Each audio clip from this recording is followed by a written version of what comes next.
وعلى آلہ وصحبہ وبارک وسلم۔ جو واقعہ یہاں پشاور میں جمعے کے روز اور مسجد کے اندر رونما ہوا، ایک انتہائی روح فرسا واقعہ ہے، اور سفاک ہاتھوں نے پشاور کے ساتھ ظلم کیا ہے۔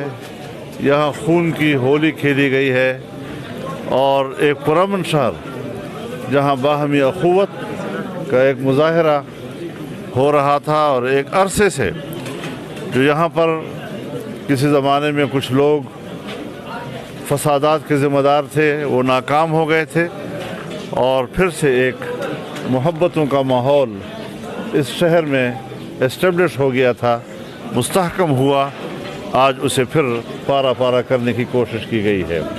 ہم اس لیے یہاں پر حاضر ہوئے ہیں تاکہ متاثرین کے خاندانوں سے تعزیت کریں اور ان کو اطمینان دلائیں کہ انشاءاللہ جو قوتیں شہر کو فساد کی طرف دھکیل رہی ہیں اور فرقہ وارانہ نفرتوں کی طرف دھکیل رہی ہیں، انشاءاللہ ہم ان سازشوں کو ناکام بنائیں گے اور باہمی اخوت کا ماحول کبھی مٹنے نہیں دیں گے۔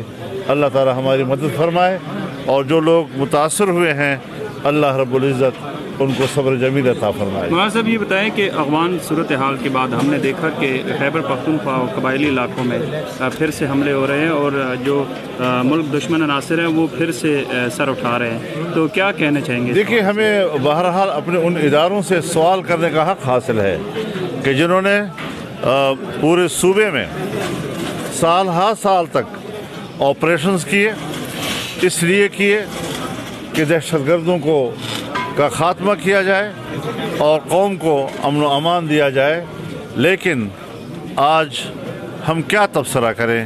یعنی یہی کہ ہمارے ادارے قوم کو امن فراہم کرنے میں ناکام ہو گئے۔ انہوں نے کیوں آپریشنز کیے؟ ہمارے لوگوں نے